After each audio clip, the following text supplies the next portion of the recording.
friend. Welcome to the Fruitful Fertility Podcast. Do you want to better understand your body so you can get pregnant naturally? Do you find yourself up late at night Googling how to ovulate on your own or natural fertility tips? Do you feel lost on what your next step should be? Hey, I'm Tori, a registered nurse, Christian fertility coach, and your new TTC BFF. When I started my fertility practice, I realized how much the modern medical system was missing when it came to supporting women trying to get pregnant. I knew God had called me to this space to bridge that gap and provide more natural fertility support and education. With time and a little trial and error, I found a foundational way to assess infertility cases and get better results. In this podcast, you will finally understand how your body and fertility work, support to stay off that emotional roller coaster, and a proven strategy to improve ovulation and increase your fertility naturally. If you're ready to get started, drop those ovulation sticks and grab a pen because, girl, you look fertile to me.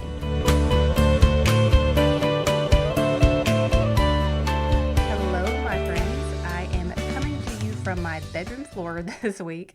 I typically record on Fridays when my house is completely empty, but things happened this week, and so now I am recording last minute on Sunday, and so I am currently hiding from my family halfway in my closet in my bedroom floor. But hey, we're going to make it work. We do what we got to do, right? And I definitely did not want to skip this week's episode or topic because it is one that got me really heated and really hot this week, and I saw it in multiple places. So I have a private Facebook community. You can come join us anytime. That is linked below in the show notes. It's a great place to ask questions, seek encouragement from other Christian women, just kind of feel like you have a team of people to walk through this journey with you. But in my Facebook group and then in a different fertility group I'm in, I saw two very similar posts where women were really sad, had a really, really hard time at the fertility clinic, told they were too old, their eggs were bad, they had like a 2% chance or very, very low chance of ever conceiving naturally, and that IVF was their next option. So in both these posts, these women were talking about how defeated they felt and they didn't know what to do. And I just felt that so deeply in my heart, this kind of being fear-mongered into thinking that IVF is your only option, and it is most certainly not. And so for you ladies that are listening to this episode of any age, I want you to hear this, but especially if you are 35 or 40 or 45, or if you are somewhere in that range, I want you to hear me loud and clear today when I cover what we're talking about. And it's the fact that you're not too old, your eggs are not bad, you do not need IVF based on your age, and I'm going to tell you exactly why, and even prove it to you, because this narrative is getting played so much, and in my opinion, it is just a fear tactic to get you to spend money in IVF. Now, I am not here to make IVF the bad guy. IVF is a wonderful tool if it's what God is calling you to use, and there are couples in some extreme circumstances that do need IVF. But what's happening is IVF is wildly, and I mean absolutely wildly overprescribed. I can't think of another word or an appropriate word for a Christian fertility podcast because this topic makes me so angry I want to use some ugly language, but I will not. It is wildly overprescribed, and you have to keep in mind that this is a business model. These people are taught to look at your labs, not dig any deeper, tell you why you need IVF, and sell you on the fact that you do need IVF. Okay, so this is not really, there's like the people that work at the fertility clinic are not these bad people that are just out to get your money, but that is what the business is built on. And so when you come in and you're 40, you are prime meat for, hey, I can easily tell this woman why she needs IVF because she's 40, all her eggs are bad, she's too old. That is what you have been told. That is what the internet tells us. That is what society tells us. But my friend, please hear me when I say that is not true. That is not true. I'm not saying that being a little bit older doesn't come with a little more hoops to jump through or hurdles. I'm not saying that it's all perfect, but what I'm saying is that you have been taught to be fearful of your age when it comes to reproduction, and you don't need to be. So there's my heated intro to this episode. So let's talk about this. When they tell you that you're too old and your eggs are all bad, how How many of you listening to this have been to the fertility clinic? They're like, hey, you're too old and all your eggs are bad. They've said those exact words to you. Let me tell you, there is no test out there that determines egg quality. They have no proof that your eggs are good or bad. No scientific proof, no way to tell you, no way to test it. So that is just an arbitrary statement they are putting out there based on your age, which is not appropriate, evidence-based, or scientifically proven. Okay? Your eggs are not bad because there's no test to test for egg quality. So most likely what has happened is you've gone in, had some testing done, and they checked what's called your AMH. Now, AMH shows ovarian reserve, which basically just means how many eggs you have left in the basket. So when we're born with all our eggs. We use one egg a month, right? And over time, we have less and less eggs. But we are born with thousands upon thousands of eggs. And even as I was researching for this podcast episode, I found an article that said even when women hit menopause, they typically have like 1,000 eggs left. So when I work with clients, I really don't look at AMH. I don't like for you to have your AMH drawn unless it's already been drawn. And the reason is it really does not indicate anything about your ability to get pregnant naturally. It just tells us there may be less eggs in the basket, but even if there's less eggs in the basket, you still have plenty left. It's not like your AMH is telling you that you have one egg left in the basket, and if you don't get pregnant this one try, you're out. It doesn't work like that. You have thousands of eggs. And so if you've been told that you're not likely to conceive because your AMH is low, I want you to throw that out the window, because it does not tell us the quality of your eggs, because there is no test that tells us the quality of your eggs. We can make assumptions based on certain things, but there's no test to guarantee that your eggs are bad. So when your doctor says, you're 40 and all your eggs are bad, I want you to say, prove it. Show me. How do you know? Because they don't. This is all statistic, textbook information. Okay, so that brings me to my second point. I was looking up, again, I was researching for this article because I never want to come with just my opinions. I want to make sure that I'm giving you evidence-based information and not, just speaking my own opinions. I mean, I have my own opinion, obviously, but I want to make sure that I'm just giving you well-rounded information, because I feel like that is actually what's missing, is that we're not given well-rounded information at all. But I was looking at these medical research studies done on PubMed and looking like, okay, well, what is the thing that makes being in your 40s, your late 30s, early 40s, late 40s, harder to get pregnant, or why it's not as likely, XYZ. And I really couldn't find any foundational information. Like if you get on just Google, it'll say you have like a 5% chance of getting pregnant naturally if in your 40s. But nowhere could I find the reason why. So then I got on PubMed, where I looked up some studies like, hey, I want someone tell me why. Tell me who made up this number, where it came from. I need evidence. And basically it was just saying that the reason there are more risk, or maybe it's slightly harder to get pregnant in your 40s, is because you are more at risk for gestational diabetes, being overweight, and other health factors. So if we break this down, you're at risk for being at risk is all it is. It's not a for sure thing. The reason it might be harder is because you're more at risk of being overweight. You're more at risk of gestational diabetes. But you see how that's not like an evidence-based, black and white, real answer? I hope you can see that. Like, it's just that you are at risk, quote unquote, you are at risk. It doesn't mean that it is true. And again, this goes back to foundational health. Like, are you overweight? Do you eat nutritionally? Do you exercise? These things matter more than the number from your birth certificate, because the number on your birth certificate just means you're more at risk for those things. But if you're taking care of your foundations, then that doesn't apply to you. So you can see how this is a very, very blanketed statement. Even if you find information on Google, it's just very blanketed, like doesn't really pertain to you and your story. Okay, and I want you to read you the key conclusion from one study I found. So I read through a few different studies, and then I found one that was basically a study that took all these other studies, all these other studies, and kind of put them together and grabbed the information from all those. So essentially exactly what I wanted to do. I wanted to read a bunch of studies.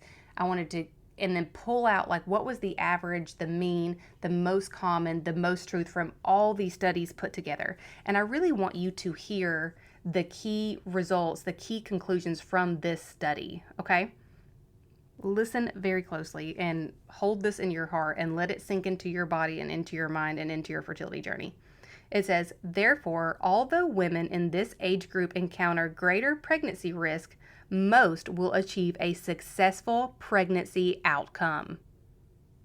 Best outcomes appear to be linked to pre-existing maternal health.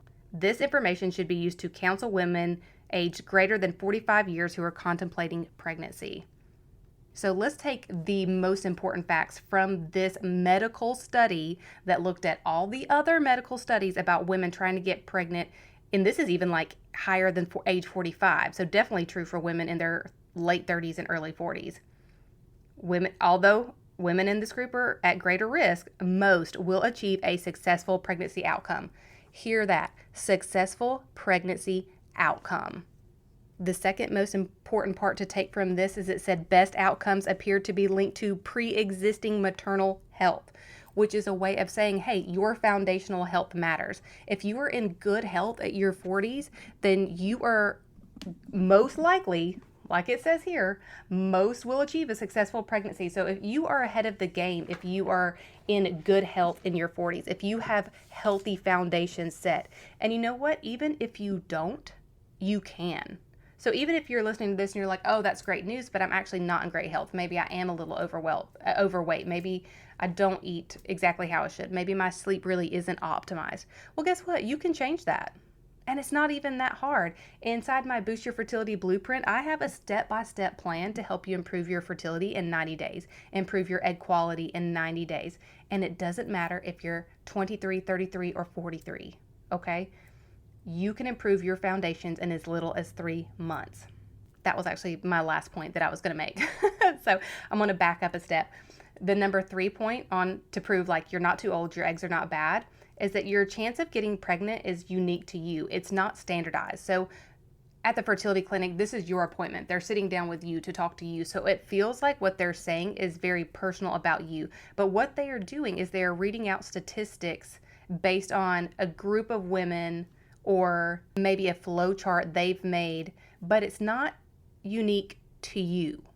And I hope that you, again, this is something that you can hear and feel and let sink into you, that they are spouting out textbook statistics that who even knows where those statistics come from. I always, always, always challenge you to ask your doctor why. One thing I love to say is act like you are a 5-year-old child and you really want to understand everything. And ask why. When they say, okay, you're too old and your eggs are bad, ask why.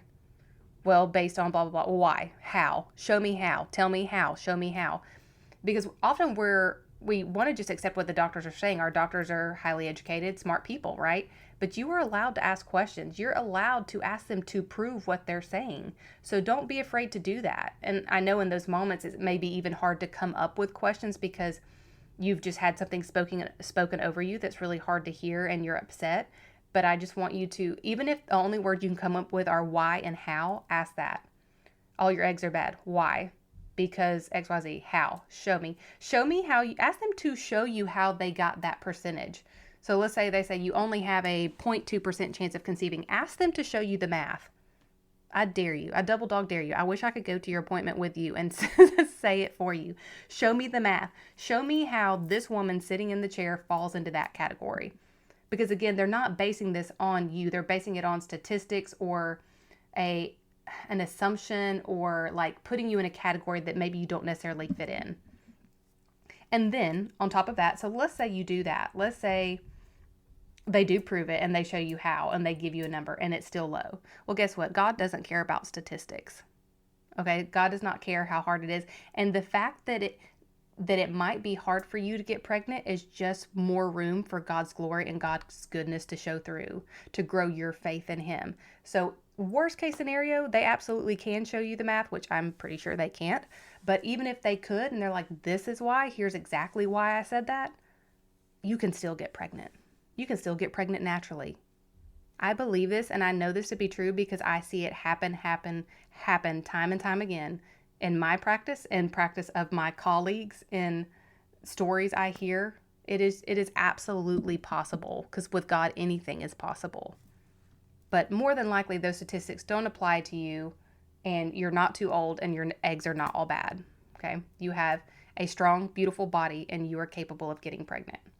But that brought me to my point number 4, which was you can improve egg quality and semen quality at any age.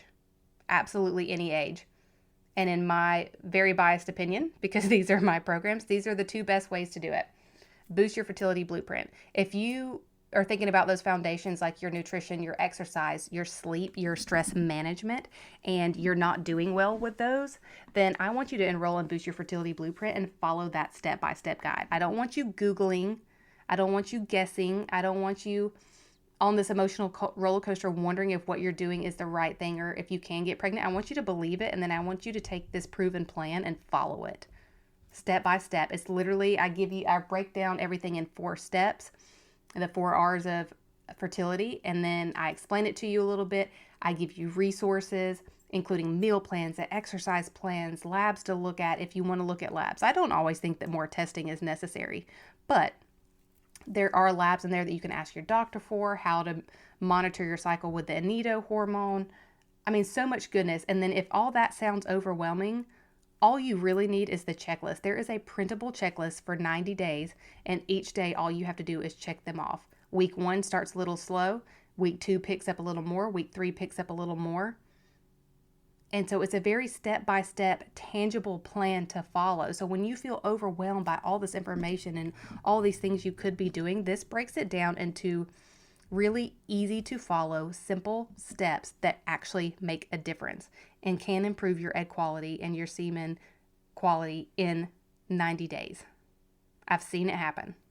Option number 2, which I kind of call the fast track option. I think that Boost Your Fertility Blueprint is like a perfect place for anyone to start with. Like, you could be in perfect health condition and that course would still be a really great option. But I call HTMA the fast track because we can really pinpoint what we need to do nutritionally and with supplements based on your HTMA.